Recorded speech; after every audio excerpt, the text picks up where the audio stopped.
The night after my grandfather's funeral, I found a phone buried in the cemetery dirt. It still rings every night, and every time I answer, I hear voices begging for help. I don't know if I'm cursed or if something followed me home. But what I do know is this: I'm losing my mind. My name is Ethan Miller, and I'm writing this because I need someone to know what really happened. What's still happening? The doctors say I'm having a breakdown, that grief does strange things to the mind. Claire thinks I need sleep. The police think I'm just another troubled kid acting out after losing family, but they're all wrong. The truth is buried 6 feet under the North Carolina clay, and it's been calling to me every night since we put grandfather in the ground. Riverside Cemetery sits like a wound on the outskirts of Asheville, carved into the hillside where morning fog clings to weathered headstones like spirits refusing to let go. The old section dates back to the 1800s, where unmarked graves outnumber the named ones 3-1. Spanish moss hangs from ancient oaks, and the groundskeeper stopped maintaining the back acres decades ago. It's the kind of place that makes you whisper even when you're alone. I shouldn't have been there after sunset. The funeral was that morning, a small service, just me, Claire, and a handful of grandfather's old church friends who remembered him from before he became the hermit, living in that rotting house on Maple Street. The preacher said nice things about John Miller, about his service in Vietnam and his dedication to his late wife, my grandmother Sarah. Nobody mentioned the rumors that followed him for the last 20 years of his life. But I knew about those rumors. Hell, half of Asheville knew. People said grandfather had gotten involved with things he shouldn't have after grandmother died. Dark things. There were stories about candles burning in his windows at all hours, about visitors coming and going in the middle of the night, about sounds, chanting, they said, drifting from his basement on moonless evenings. Mrs. Henderson from next door swore she saw him digging holes in his backyard. Though the police never found anything when they investigated, I never believed the stories. Grandfather was eccentric, sure, but he wasn't some occult practitioner. He was just a lonely old man who missed his wife and maybe drank a little too much whiskey to cope. At least that's what I told myself. The day of the funeral, something felt unfinished. I couldn't shake the feeling that I'd forgotten something important, like when you leave the house and can't remember if you locked the door. So after dark, I drove my beat-up Honda back to Riverside Cemetery with a flashlight and the single white rose I'd meant to place on the grave but had somehow forgotten during the service. The cemetery gates were locked, but I'd been climbing that rusted fence since I was 12. The groundskeeper, old Mr. Pettigrew, used to chase me and the other kids out during our teenage ghost hunting expeditions. Now at 26, I felt like an idiot skulking around a graveyard at night. But grief does things to your judgment.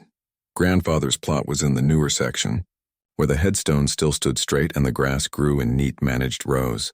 The funeral home had done a professional job. The dirt was mounded and tamped down, covered with the flower arrangements that were already beginning to wilt in the humid October air. I placed the rose among them and stood there for a few minutes, trying to think of something meaningful to say. That's when I noticed the phone. At first, I thought it was a piece of trash that had blown over from the road. It was partially buried in the soft earth at the foot of the grave, just a corner of black plastic poking through the dirt. But as I brushed the soil away, I realized what I was looking at. An old cell phone, the flip kind that was popular 10 years ago, cracked down the middle and caked with mud. I almost left it there. Should have left it there, but something made me pick it up. Maybe curiosity. Maybe the same compulsion that had brought me to the cemetery in the first place. The phone was heavier than it looked, and cold in a way that had nothing to do with the October night air. When I wiped the screen clean, I could see it was damaged. A spider web of cracks across the display, but somehow it was still glowing with a faint blue light. That was impossible.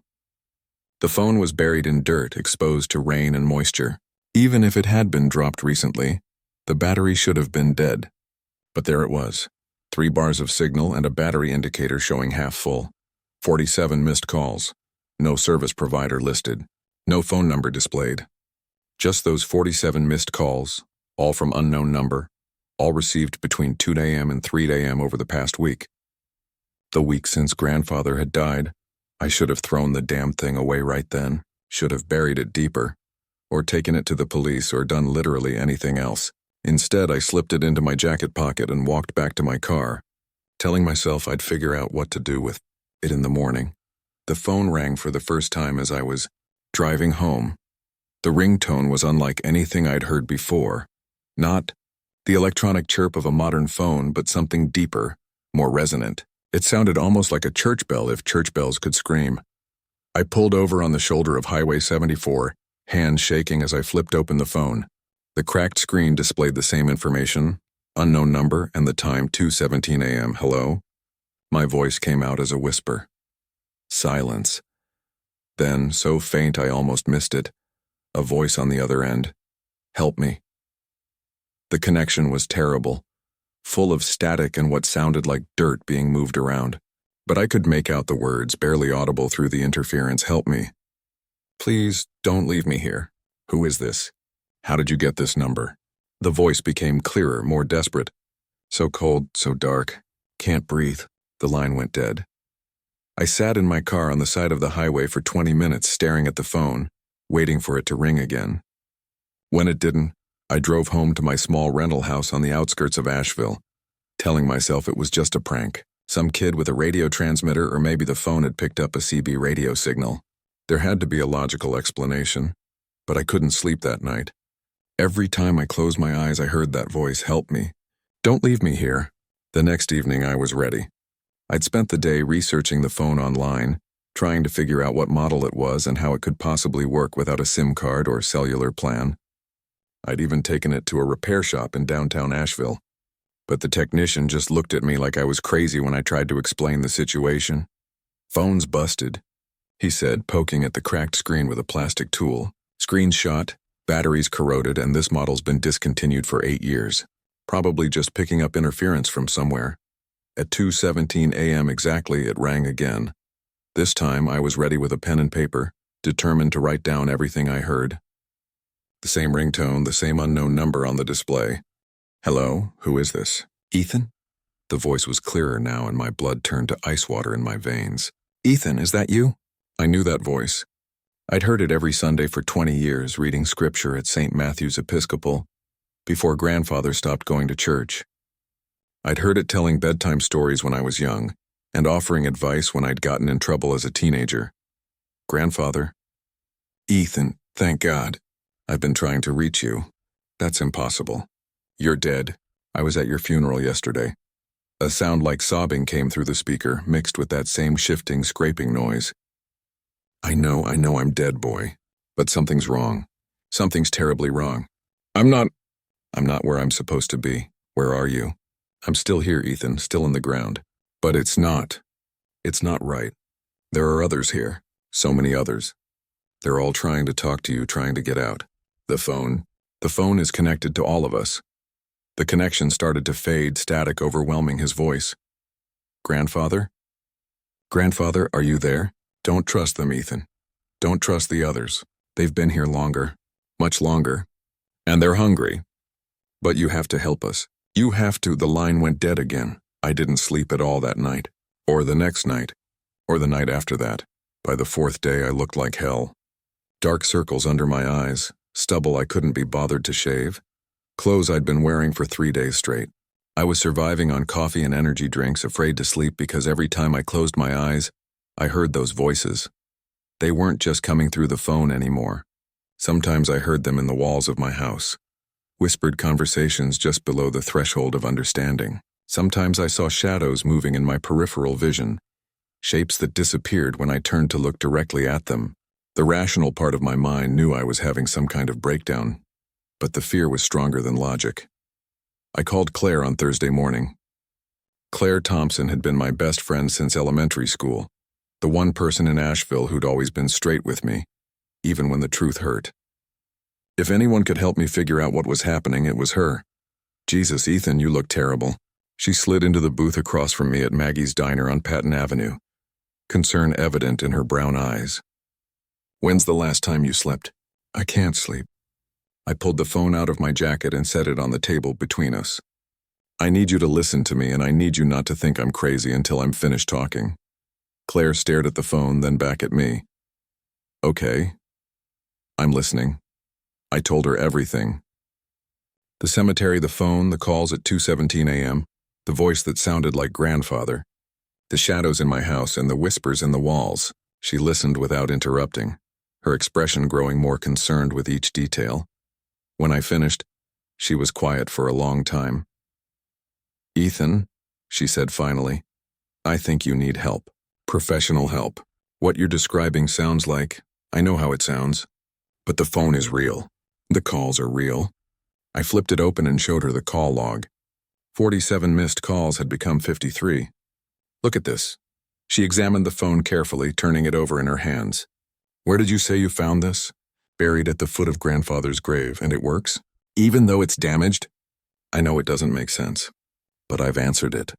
I've talked to him." Claire was quiet again, turning the phone over in her hands. Finally, she looked up at me with an expression I couldn't read. "I believe you," she said. "You do? I believe that you found this phone, and I believe that you've been getting calls. But Ethan, your grandfather is dead. Dead people don't make phone calls. Then how do you explain this?" "I can't. But maybe we can figure it out together." She handed the phone back to me. "Tell me what you know about the cemetery. The old section where you found this, not much." "It's been there since the 1800s. Lots of unmarked graves."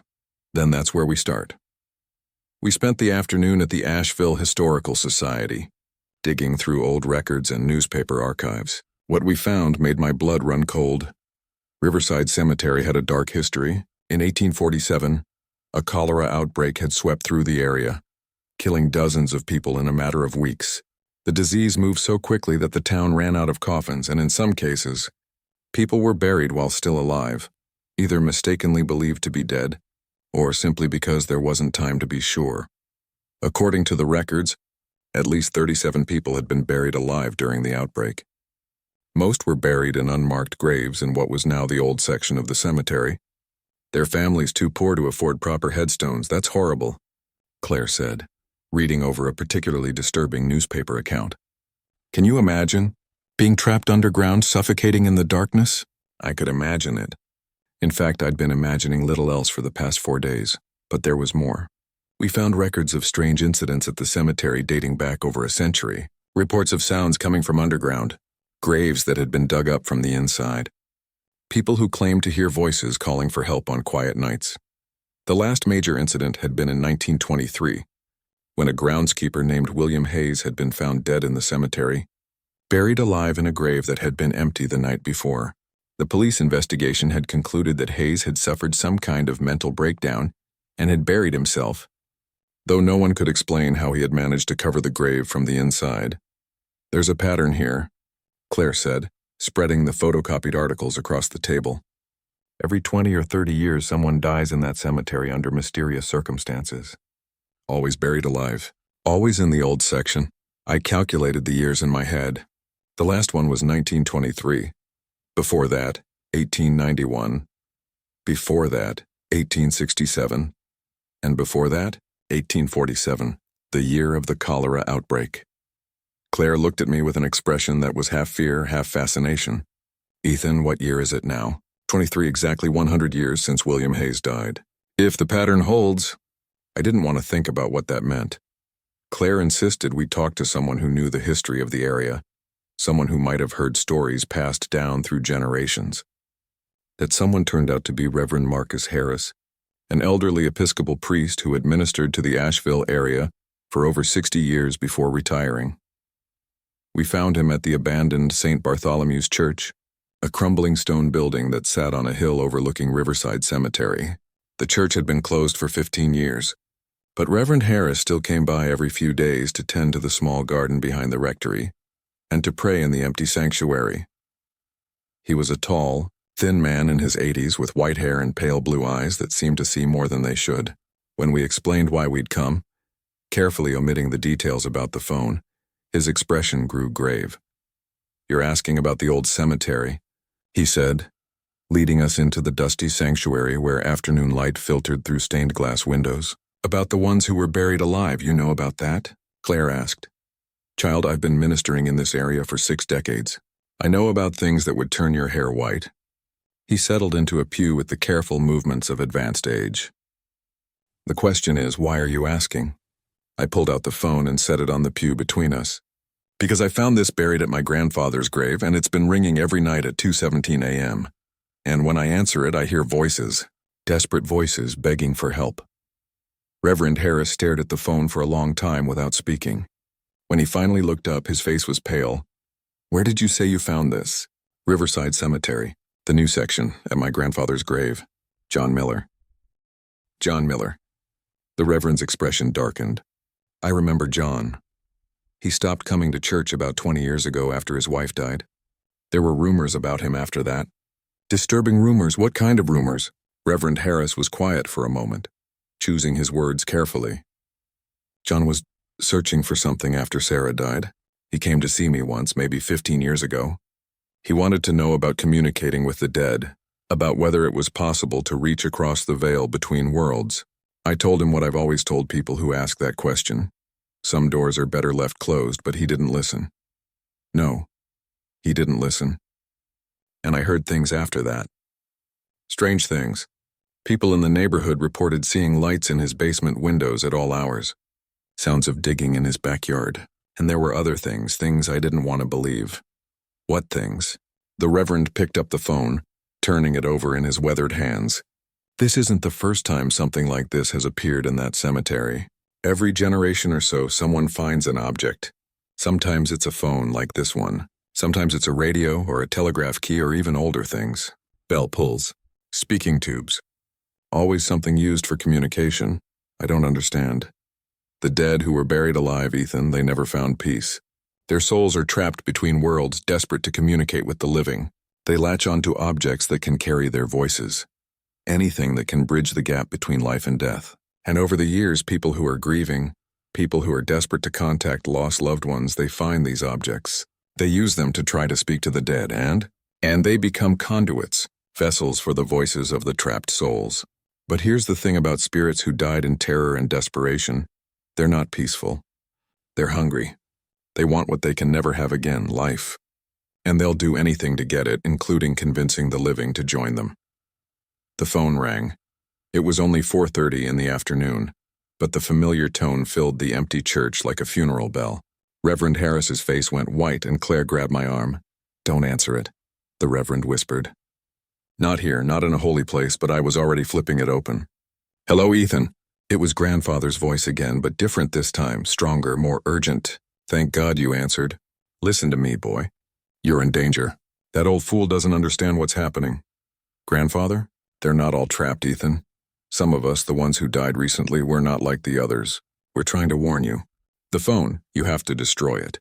You have to break the connection before they—" The voice changed mid-sentence, becoming something else entirely. Something older and hungrier.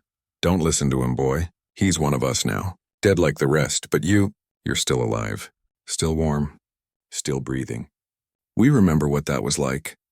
We want to remember again." I snapped the phone closed and sat there shaking. Reverend Harris was on his feet, pulling a small silver cross from his pocket. "How long have you had that thing?" 6 days, 6 days. "And how many times have you answered it?" "I don't know. Maybe a dozen." The Reverend's face went even paler. "Every time you answer, you make the connection stronger. Every conversation feeds them, gives them more power to reach into our world. And eventually what? Eventually they'll have enough power to bring you to them." I tried to destroy the phone that night. Tried to smash it with a hammer, throw it in a fire, even run over it with my car. Nothing worked. The screen would crack a little more. The plastic case would get scratched, but it kept working. Kept ringing at 2:17 a.m.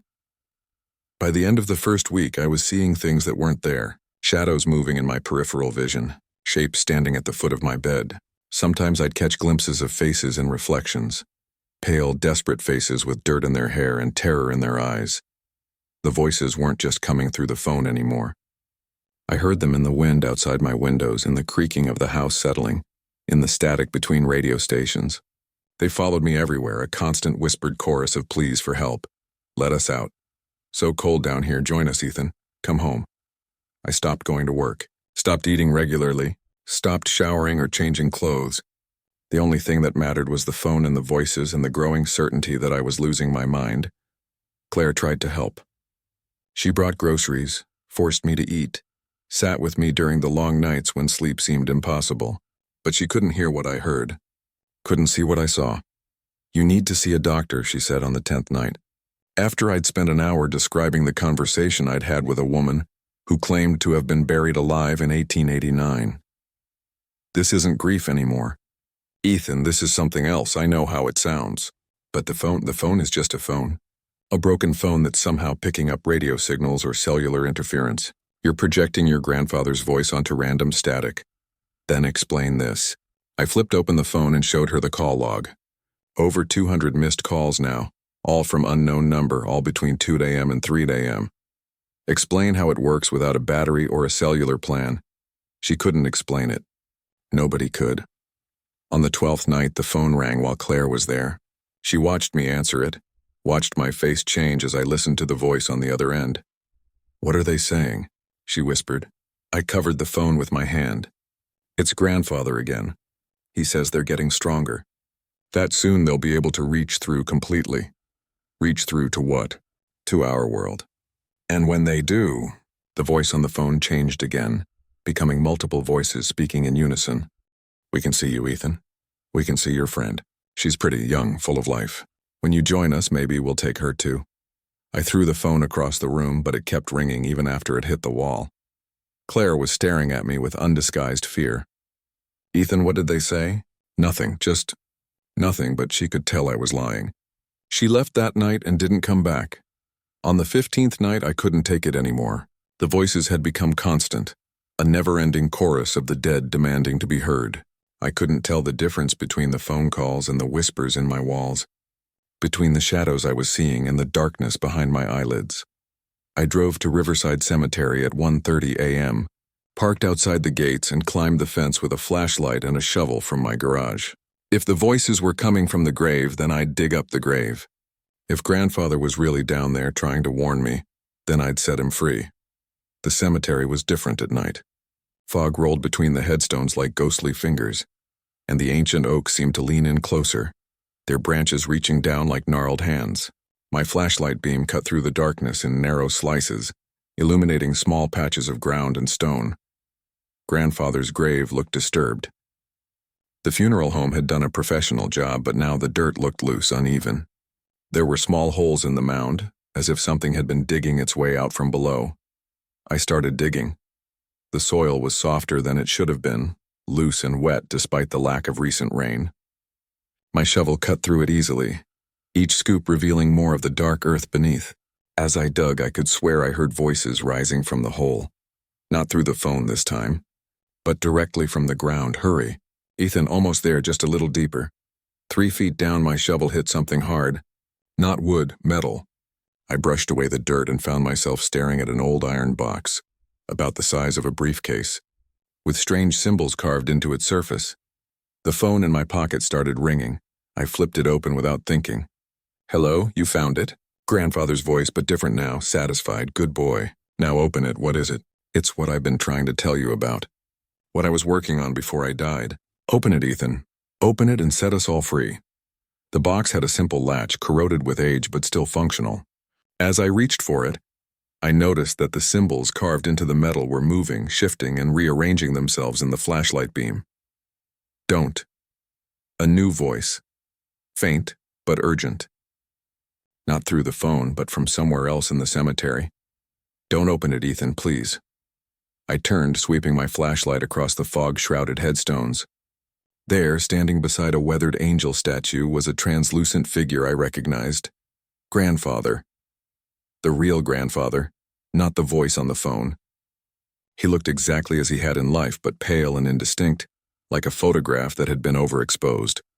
"Grandfather? It's not me on the phone, boy. It never was. It's them.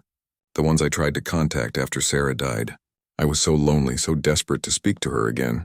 I found rituals, books, ways to reach across the veil, and I did reach across, but I didn't find Sarah.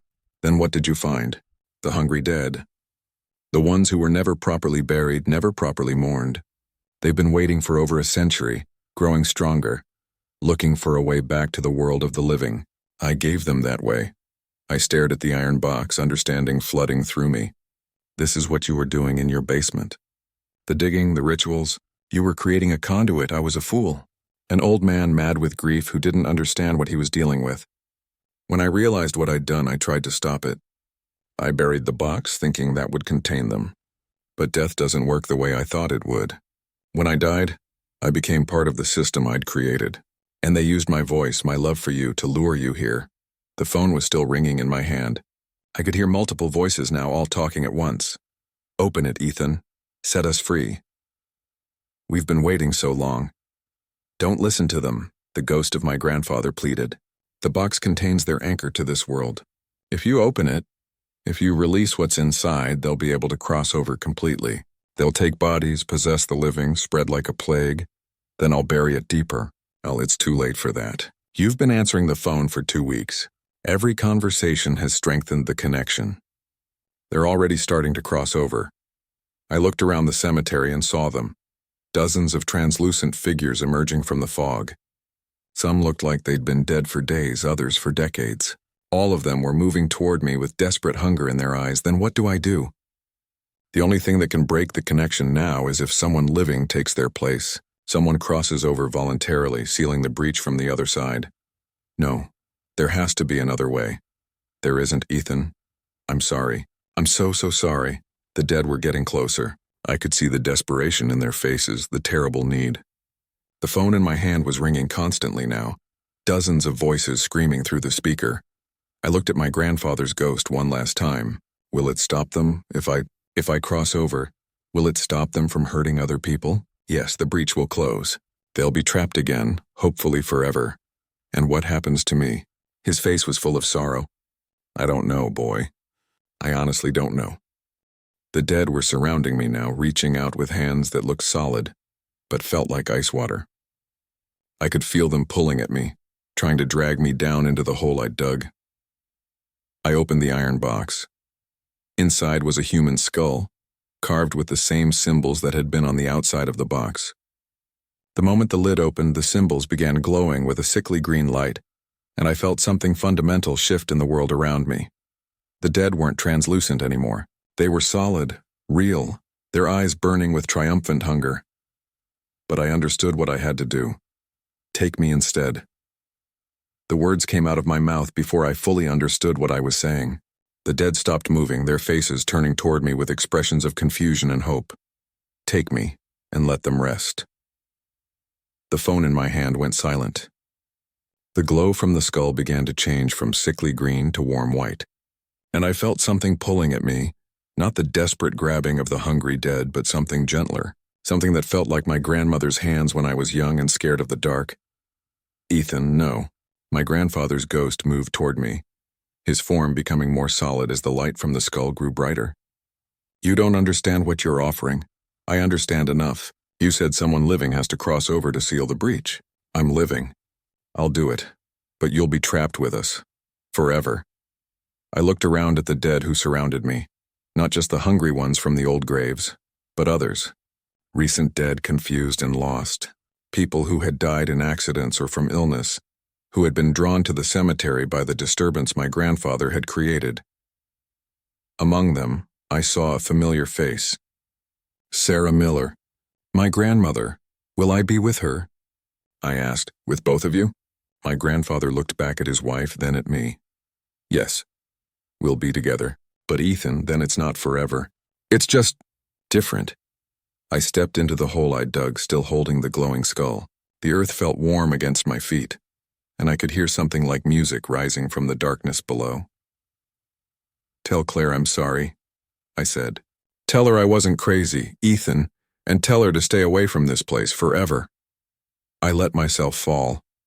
The last thing I remember was the feeling of earth closing over my head, the sound of the phone finally going silent, and the warmth of my grandparents' hands reaching out to guide me into whatever comes after. The following was found written in different handwriting at the end of Ethan Miller's journal. This story was not mine to tell. Ethan Miller, my friend since college, wrote these words in his journal over the course of 3 weeks in October 2023. He begged me to share them, so people would know he wasn't crazy. The police found Ethan's body in Riverside Cemetery on November 1st, buried alive in the same grave where his grandfather had been laid to rest.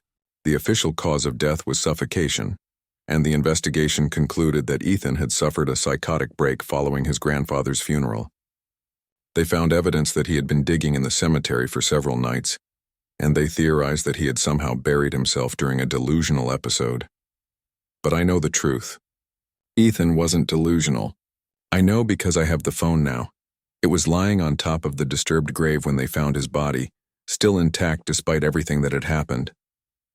The police gave it to me along with his other personal effects, dismissing it as a broken piece of junk that Ethan had been carrying around. But it's not broken. Not anymore. The screen is clear now, no cracks or damage. The battery never runs down. And sometimes late at night when I can't sleep, I hear it ringing in my apartment.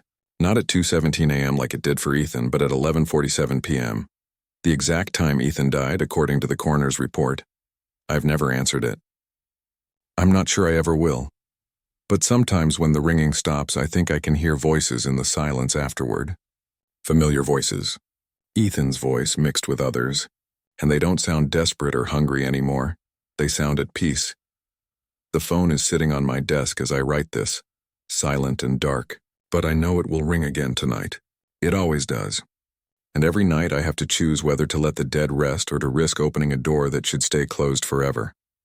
I think about Ethan's sacrifice, about the hungry dead who are trapped once again in their graves, about the living who are safe because one man chose to take their place. And I think about the price of communication between worlds and whether some conversations are worth having. The phone just started ringing. I'm not going to answer it. Not tonight.